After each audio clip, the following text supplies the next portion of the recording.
আমাদের লক্ষ্যে এক থাকতে হবে, সে বিকনসেন্ট্রিক সুকেন্দ্রিক হতে হবে। পৃথিবীর সমস্ত সার কথার অন্যতম একটা কথা মিস্টার ইউজিন এক্সম্যানকে বলেছিল। মিস্টার ইউজিন এক্সম্যান দেওঘরে দীর্ঘ 7 দিন থাকার পর ঠাকুরের কাছ থেকে যখন বিদায় নিচ্ছে, মিস্টার ইউজিন এক্সম্যানের ঘটনা আপনারা অনেকেই জানেন। হাউজার ম্যান্দা, যিনি ঠাকুরের আমেরিকান ভক্ত, এই যে হাউজার ম্যান্দা ঠাকুরকে নিয়ে একটা গ্রন্থ লিখেছিল, দি ওশেন ইন এ কাপ, চায়ের পেয়ালায় সমুদ্র, এটার বাংলা অর্থ। এই দি ওশেন ইন এ কাপ এই গ্রন্থ একটা পাবলিকেশনে ছাপানোর জন্য জমা দিয়েছিল, একটা পাণ্ডুলিপি। আপনারা জানেন, যখন কোনো বই কোনো পাবলিকেশনে জমা দেওয়া হয় তখন নির্দিষ্ট একটা পাণ্ডুলিপি কিন্তু আগেই জমা দেওয়া হয়। সেই পাণ্ডুলিপি অনুযায়ী সেটা টাইপ করা হয়, সেটা লেখা হয়। ঠাকুরের জীবনীর উপরে এই বইখানা লিখেছিল শ্রদ্ধেয় হাউজার ম্যান্দা।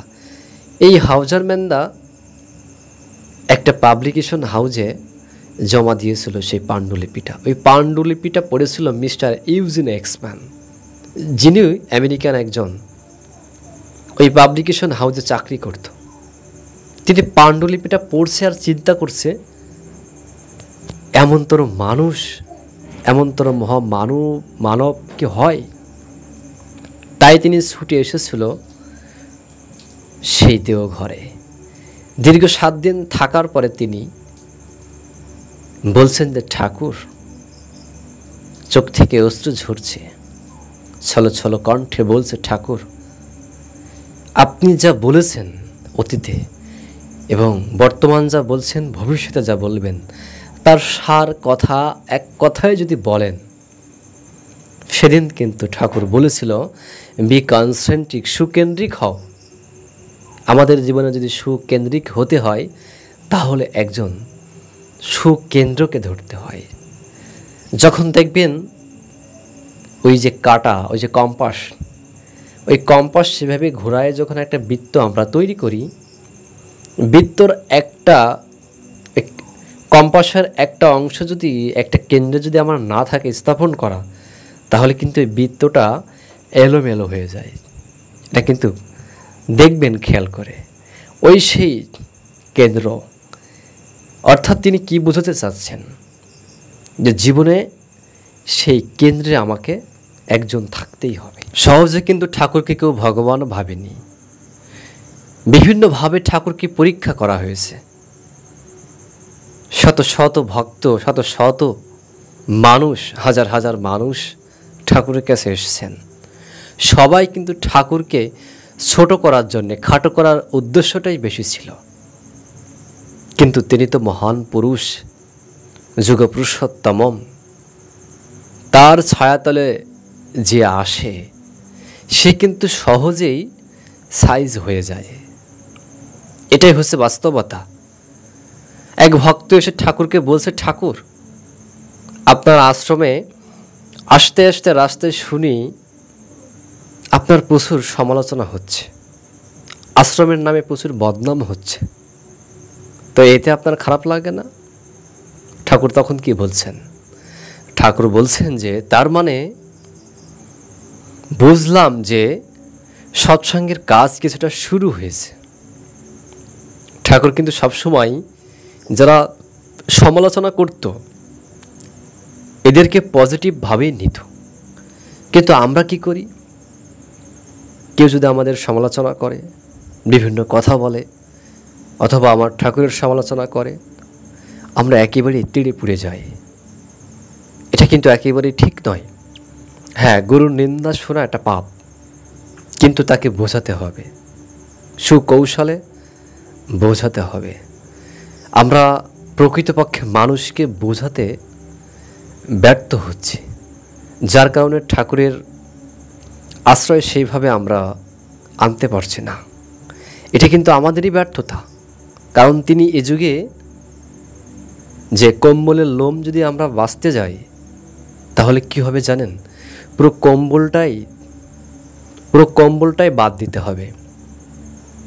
তো এই যুগে এই সময়ে প্রত্যেকটা ঘরেই কিন্তু কংসের মতো সন্তান, প্রায় রাবণের মতো সন্তান, যার কারণে এই যুগে শ্রী শ্রী ঠাকুর অনুকূলচন্দ্র আমাদের বশ করতে এসেছেন, আমাদের রক্তের ভিতরে সংস্কার করতে এসেছেন। মানুষ কিভাবে প্রকৃত উন্নত মানুষ হতে পারে, সেই সৎসঙ্গে সে চাষাবাদ, সেটার নিমিত্তের জন্যই কিন্তু পরমপিতা এই যুগে আমাদের মাঝে আবার নতুন করে এসেছেন। একবার চিন্তা করেন, যুগে যুগে যখনই তারা আসেন তাদেরকে প্রহার করা হয়, তাদেরকে হত্যার চেষ্টা করা হয়, বিভিন্নভাবে তাদেরকে হে প্রতিপন্ন করা হয়। তারা কিন্তু মানুষের রূপে আসে, আমরা মানুষ হয়ে তাকে আমরা চিনতে পারি না। রামচন্দ্র যখন এসেছিল, চিন্তা করেন তো, তাকে কেউ কখনো ভগবান ভেবেছিল? দীর্ঘ সময় চলে যাওয়ার পরেই রামকৃষ্ণ, এই রামচন্দ্র কিন্তু প্রতিষ্ঠিত হয়েছিল। ভগবান শ্রীকৃষ্ণের বেলায়ও একই ঘটনা। ভগবান শ্রীকৃষ্ণ যখন অর্জুনকে বিশ্বরূপ দর্শন করালো, তারপরেই না তিনি বিশ্বাস করলেন যে ইনি হচ্ছে বিশ্ব ব্রহ্মাণ্ডের মালিক। তার আগে তিনি কি ভাবত? আমার সখা, একসঙ্গে চলি উঠি বসি, খাই দাই, বন্ধুর মতো। এই একই ঈশ্বর, একই পুরুষোত্তম যখন ভিন্ন ভিন্ন রূপে আমাদের মাঝে আসে, আমরা তাদের চিনতে পারি নাই। ঠাকুরকে কেউ কিন্তু সহজে ধরার জন্য ঠাকুরের কাছে কেউ যেত না। অধিকাংশ ভক্তই তার কেরামতি দেখানোর জন্য ঠাকুরের কাছে যেত। এটি হচ্ছে বাস্তবতা। প্রত্যেকটা মানুষের জীবন যদি, অধিকাংশ মানুষের জীবন যদি আপনি অ্যানালাইজ করেন, দেখবেন অধ্যাপক পঞ্চানন সরকার, যিনি দর্শনের অধ্যাপক, প্রায় 16টা বিষয়ের উপর তার মাস্টার ডিগ্রি, তিনি কিন্তু গিয়েছিল সংসারে অশান্তি, বিবাদ, এগুলো থেকে একটু দূরে থাকার জন্যে। দেখে আসি হিমায়তপুরে নাকি ভগবান অনুকূলচন্দ্র এসেছেন। সবাই কিন্তু ওই অভাবে পরিশ্রান্ত মনেই ধর্ম বা ব্রহ্ম জিজ্ঞাসা করে, নতুবা কিন্তু একেবারেই করে না। তিনি কিন্তু সেই উদ্দেশ্যে সংসারে অশান্তি, তার স্ত্রীর সঙ্গে কিন্তু বনিবনা হতো না। বিভিন্ন কারণে কিন্তু অধ্যাপক পঞ্চানন সরকার আশ্রমে এসেছিল। কিন্তু ঠাকুরের আশ্রয়ে যদি যে আসে, সে কিন্তু তার অন্যতম পরম সন্তান হয়ে যায়। একবার ডেগলালের কথা চিন্তা করেন। ডেগলালকে অর্থ দেওয়া হয়েছিল যে ঠাকুরকে হত্যা করার জন্যে, কিন্তু দেখেন সেই ডেগলাল ঠাকুরের ভালোবাসায় ঋত্বিকের পাঞ্জা পেয়েছিল। যে মা নিজের হাতে ছেলেপেলেদের যত্ন করে বলে ছেলের উপর অশ্রদ্ধা আসে না, তাই অত ভালোবাসা। মায়ের যত কষ্টই হোক, মা যদি তার সন্তানকে সঠিক প্রক্রিয়ার মধ্য দিয়ে মানুষ করতে সক্ষম হয়, তাহলে দেখবেন যে ওই সন্তানের সাথে মায়ের একটা বন্ডিং সৃষ্টি হবে, একটা ভালোবাসার সৃষ্টি হবে। কিন্তু তথাকথিত সমাজ ব্যবস্থায় আমরা এটাও দেখতে পাই যে স্বামী স্ত্রী দুইজনেই চাকরি করে অথবা বিভিন্ন কাজে ব্যস্ত, সন্তান থাকে বাড়িতে।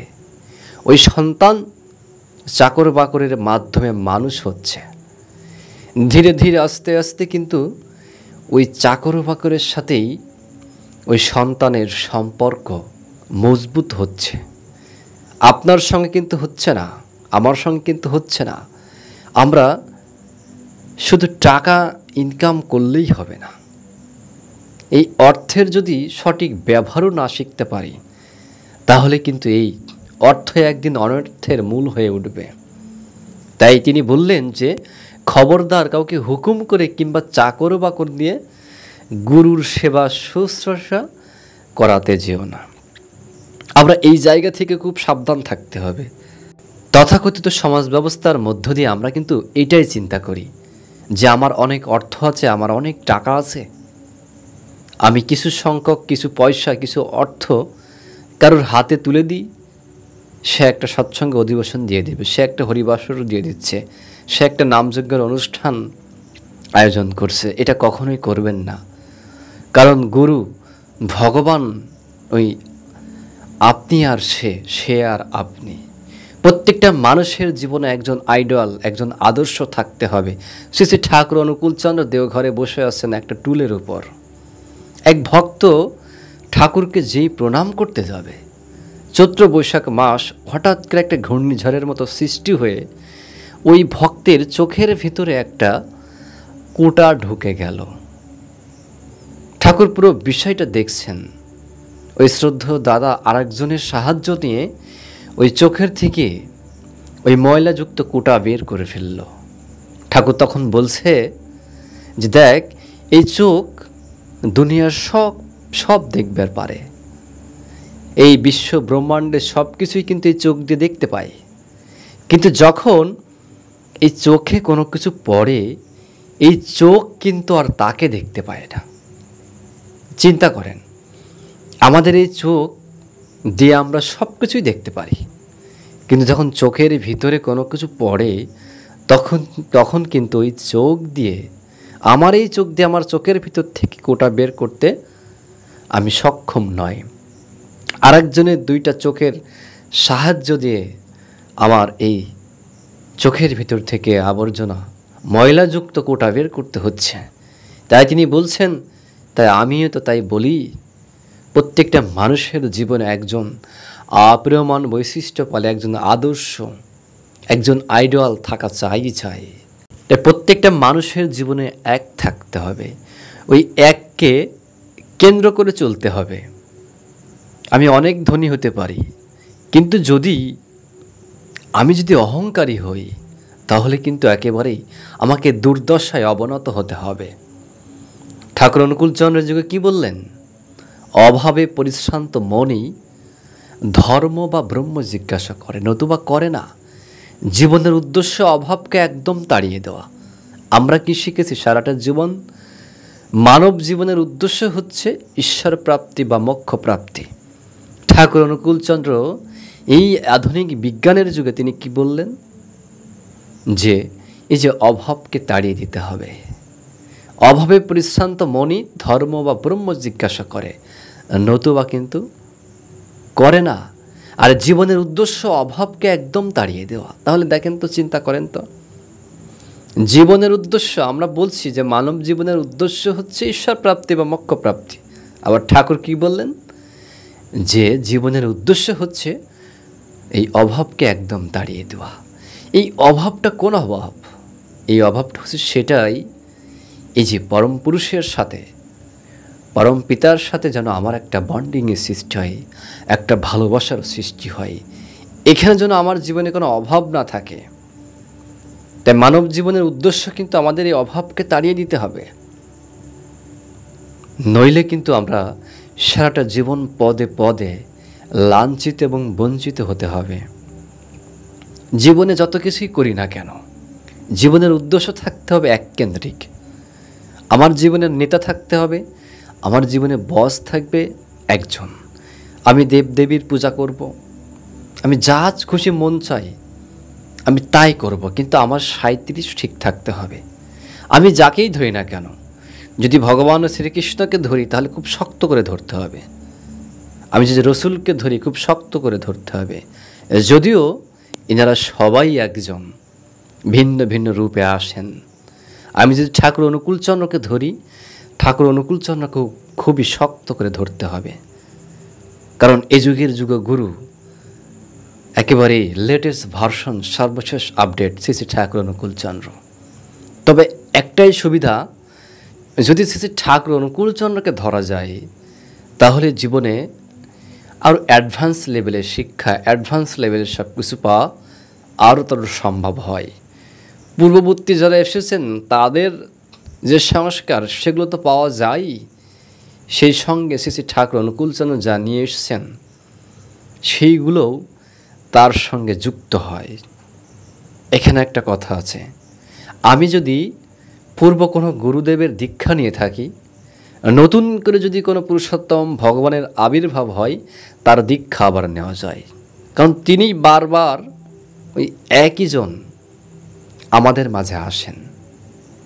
তিনি কখনো রাম হয়েছেন, কখনো কৃষ্ণ হয়েছেন, কখনো বুদ্ধ, কখনো যিশু, শ্রী চৈতন্য রামকৃষ্ণ ঠাকুর, কখনো বা শ্রী শ্রী ঠাকুর অনুকূলচন্দ্র। এই একই জন ভিন্ন ভিন্ন ভিন্ন রূপে এই মানবের কল্যাণে তিনিই আসেন। যখনই যখনই ধর্মের গ্লানি হয় তখনই তখনই তিনি আসেন এবং এসে কী করে? দুষ্টের দমন করে, শিষ্টের পালন করে এবং ধর্ম রাজ্য সংস্থাপন করে। আমরা অনেক ক্ষেত্রে চিন্তা করি হিন্দু ধর্ম, মুসলমান ধর্ম, বৌদ্ধ ধর্ম ইত্যাদি কথা আমার মতে ভুল। বরং সবগুলি মত, কোনো মতের সঙ্গে কোনো মতের প্রকৃতপক্ষে কোনো বিরোধ নেই। ভাবের বিভিন্নতা রকম ফের ওই একটাকেই নানা প্রকারে একরকম অনুভব। শ্রী শ্রী ঠাকুর অনুকূলচন্দ্রের কথা। তাহলে চিন্তা করেন যে হিন্দু ধর্ম, আমরা এই যে বলছি যে হিন্দুর পাশাপাশি ধর্ম, হিন্দু ধর্ম, মুসলমান ধর্ম, খ্রিস্ট ধর্ম, বৌদ্ধ ধর্ম, এগুলো ইত্যাদি কথা আমার মতে ভুল। কার মতে? শ্রী ঠাকুর অনুকূলচন্দ্রের মতে। তিনি কি বলছেন? এগুলি মত, কোনো মতের সঙ্গে কোনো মতের প্রকৃতপক্ষে কোনো বিরোধ নেই। ভাবের বিভিন্নতা রকম ফের ওই একটাকে নানা প্রকারে একরকম অনুভব। কারণ আমরা বলি যে হিন্দু ধর্ম, মুসলমান ধর্ম, খ্রিস্ট ধর্ম, বৌদ্ধ ধর্ম, এটা বলা ঠিক না। আমাদের বলতে হবে যে হিন্দু একটা মত, মুসলমান একটা মত, খ্রিস্ট ধর্ম একটা মত। এই সমস্ত ধর্মের কথা আমরা, ধর্ম কথাটা আমরা এই যে না বলে যে হিন্দু একটা মতবাদ, খ্রিস্টান একটা মতবাদ, কারণ ধর্ম তো একই, ধর্ম একটাই। তিনি এই যে ভিন্ন ভিন্ন রূপে যখন আসেন, কাদের জন্য আসেন? এই আমাদের কারণেই আসেন।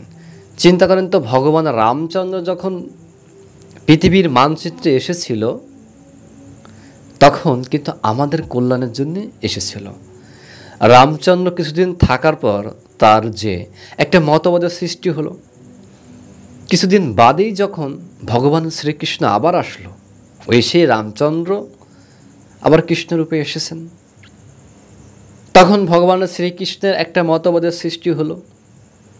এইভাবে আস্তে আস্তে আস্তে আস্তে বর্তমান সময় পর্যন্ত ভিন্ন ভিন্ন মতবাদের সৃষ্টি হয়েছে। এটা কোনো দোষের নয়। ঠাকুর কি বললেন যে মত বহু হতে পারে, কিন্তু সে একটাকেই তো নানা প্রকারে আমরা একরকম অনুভব করছি। রাম, কৃষ্ণ, বৌদ্ধ, যিশু ইত্যাদি ইত্যাদি যারা এই যে অবতার, এই যে যারা পুরুষোত্তম ভগবান ঈশ্বর নররূপী নারায়ণ হয়ে আমাদের মাঝে এসেছেন, একই জন তো বারবার এসেছেন, ভিন্ন ভিন্ন রূপে এসেছেন। আর যখনই ভিন্ন ভিন্ন রূপে এসেছেন তখনই ভিন্ন ভিন্ন মতবাদের সৃষ্টি হয়েছে। কিন্তু এটা কোনো বিষয়ই নয়। যখন যে সময় উপযোগী, সেই সময় উপযোগী কিন্তু পুরুষোত্তমরা আমাদের প্রেসক্রিপশন করে দেয় এবং সেই প্রেসক্রিপশন অনুযায়ী আমাদের কিন্তু ওষুধ খেতে হয়। বর্তমান সমাজ ব্যবস্থায় মানুষের দেখেন হাহাকার, পেটের পীড়াজনিত রোগ, বিভিন্ন রোগে জর্জরিত। ঠাকুর কি বললেন যে প্রতিনিয়ত থানকুনি পাতা খাওয়ার অভ্যাস করতে হবে, প্রতিদিন খেতে হবে। এখন আমি যদি চিন্তা করি 7 দিন খেলাম, 8 দিনের মাথায় আমি ছেড়ে দিলাম, কিছুদিন বাদে আমি সৎসঙ্গের কোনো ঋত্বিক মহোদয়কে বললাম যে আপনার ঠাকুর তো বলেছেন যে প্রতিদিন সকালবেলায় থানকুনি পাতা খেতে হবে। আমি তো কিছুদিন খেলাম, আমার তো খুব বেশি ফল হলো না। এটা আপনার কন্টিনিউভাবে করতে হবে। 1 মাস, 2 মাস, 3 মাস, 6 মাস বাদে দেখবেন আপনি রেজাল্ট পেতে থাকবেন। কারণ সঙ্গে সঙ্গে সব কর্মের ফল কিন্তু পাওয়া যায় না। আস্তে আস্তে ধীরে ধীরে আপনার শরীরকে সেই পর্যায়ে নিয়ে যেতে পারে। থানকুনি পাতা খাওয়ার ফল কিন্তু তাৎক্ষণিকভাবেও পাওয়া যায়। আমরা যখন এই যে রাত্রে বিভিন্ন খাবার খাই, শুধু রাত্রে কেন, সারাদিন যত খাবারগুলো খাই, আমাদের এই শরীরের ভিতরে এক ধরনের টক্সিন, এক ধরনের বিষক্রিয়া তৈরি হয়। এই রেগুলার 1টা থেকে 2টা যদি থানকুনি পাতা খেতে পারি, তাহলে আমার কি হবে?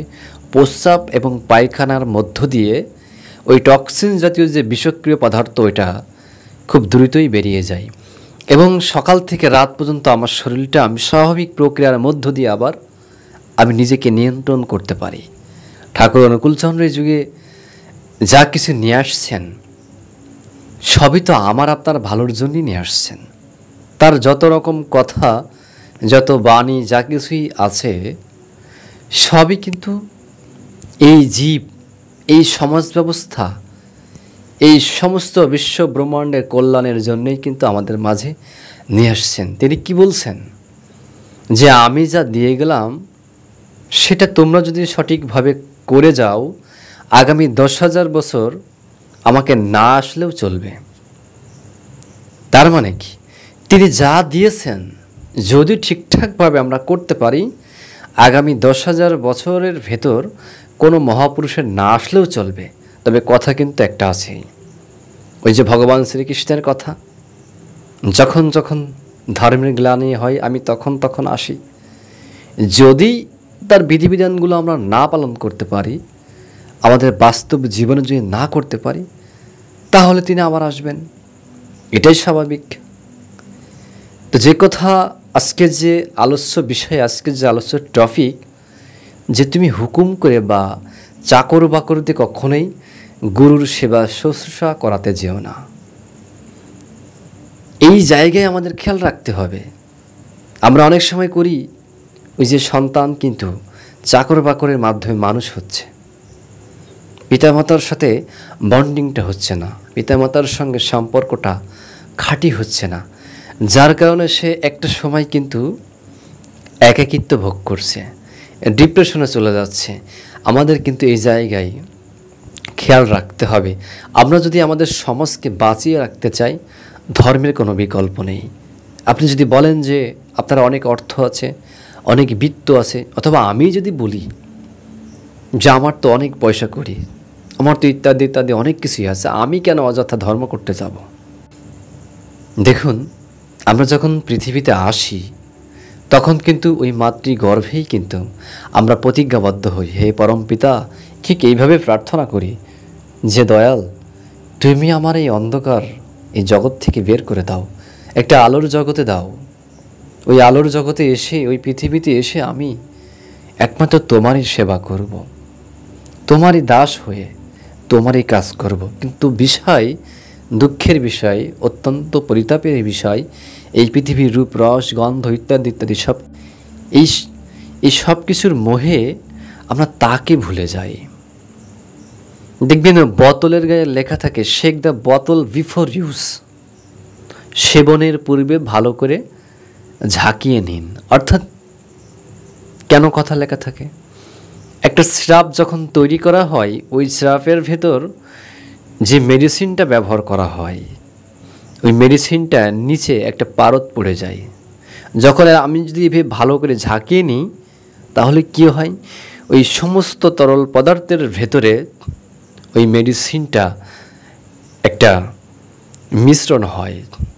তাই শেক দ্য বোতল বিফোর ইউজ, তোমাকে সেবনের পূর্বে ভালো করে ঝাঁকিয়ে নিতেই হবে।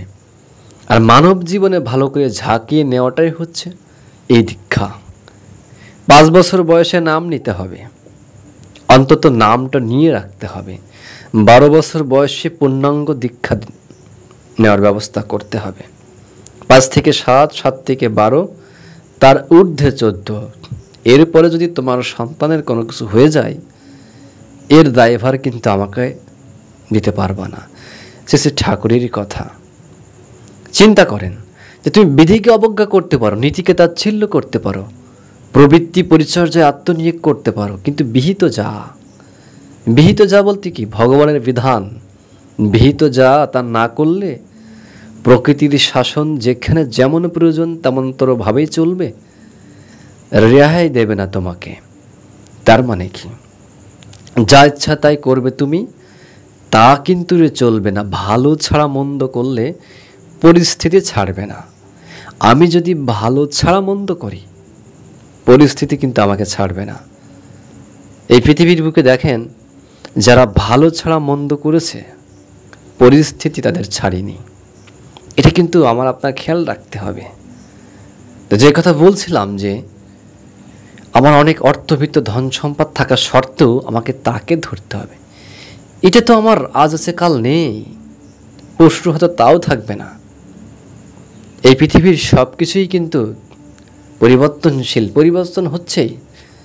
আজ যেটা আমার আছে কাল সেটা থাকবে না, কাল যেটা হয়তো অন্যের আছে সেটা ওই জিনিসটাই আবার পরশু কারোর আর একজনের হয়ে যাবে।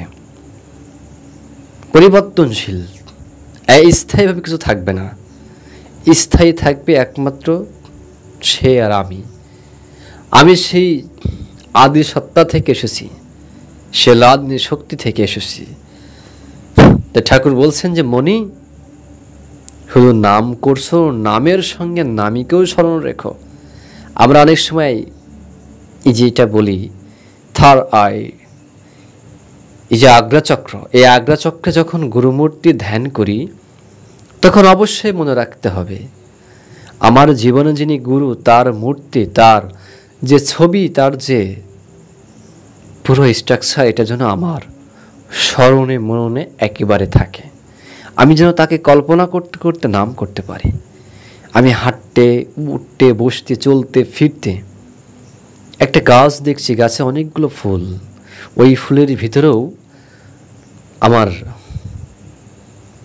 গুরু আছেন, আমার কৃষ্ণ আছেন, আমার রসুল আছেন।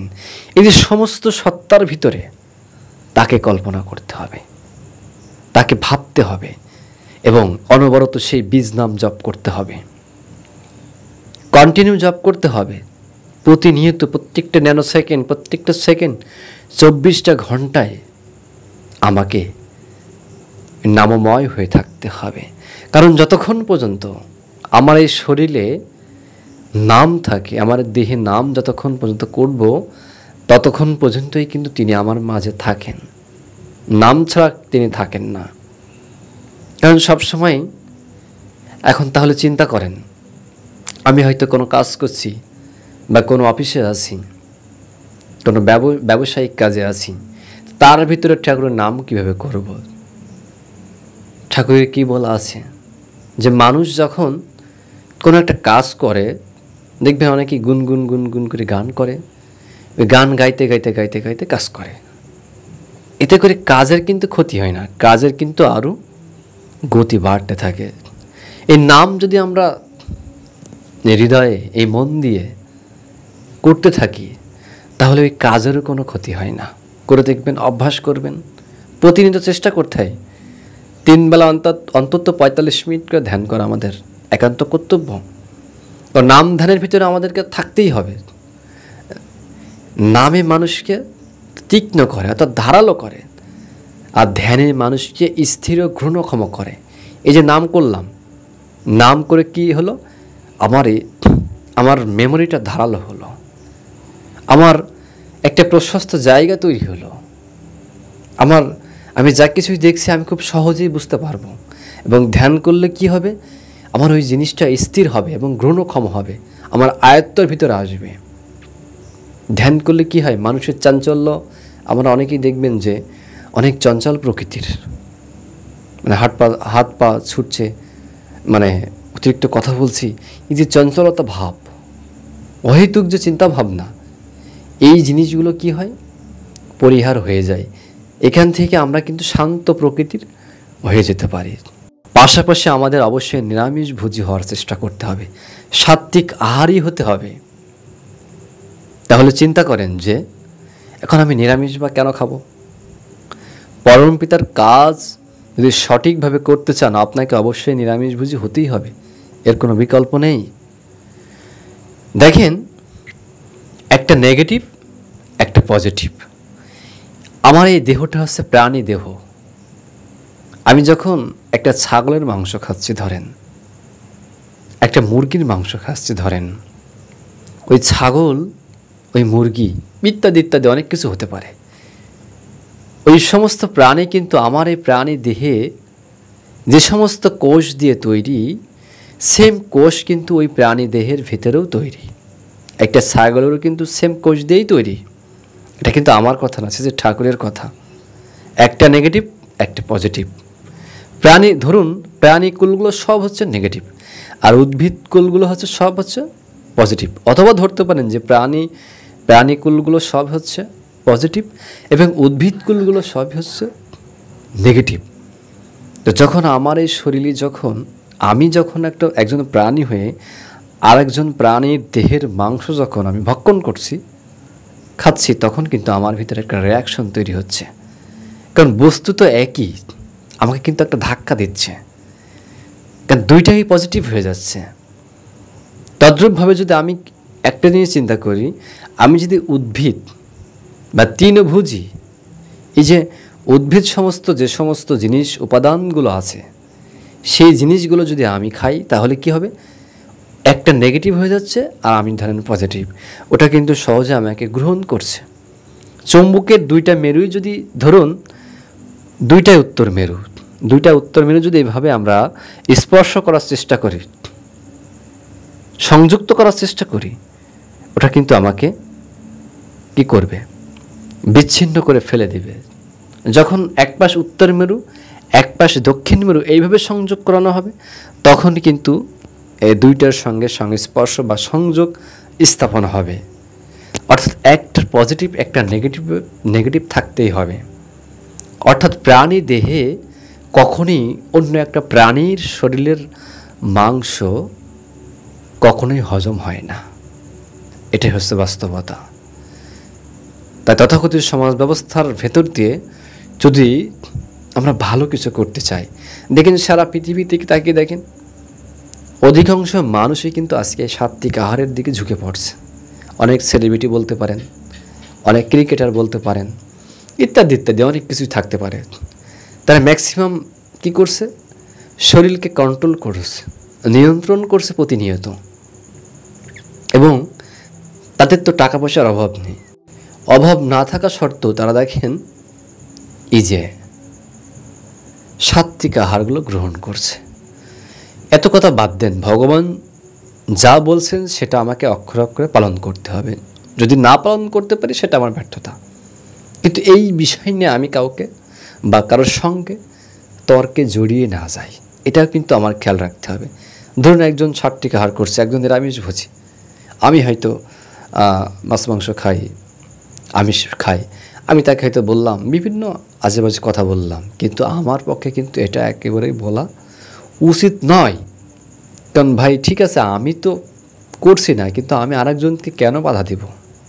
বিশেষ করে আমাদের হিন্দু সমাজের, আমরা যারা আর্য সনাতন ধর্মের, আমাদের ভিতরে এই হিংসা, এই প্রবণতা অধিকাংশ ক্ষেত্রে মাত্রা ছাড়িয়ে গেছে।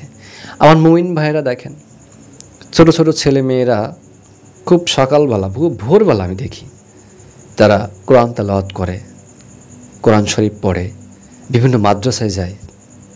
তাদের কিন্তু ওদের সমাজের মানুষগুলো কেউ কিন্তু কখনো কাউকে অবজ্ঞা, অশ্রদ্ধা, নিন্দা করে না। কিন্তু আমাদের হিন্দু সমাজের মানুষগুলো, আমরা যদিও আর্য সনাতন ধর্ম, আমরা কি করি? ছোট্ট একটা বাচ্চা যদি 2-5টা গীতার শ্লোক মুখস্থ করে বা একটা মন্দিরে রেগুলার হয়তো পড়াশোনা করছে বা ধুতি পরছে, চিন্তা করেন তাদেরকে কীভাবে যে আমরা তাচ্ছিল্য করি। এই তাচ্ছিল্য কিন্তু আমার মুমিন ভাইরা করে না।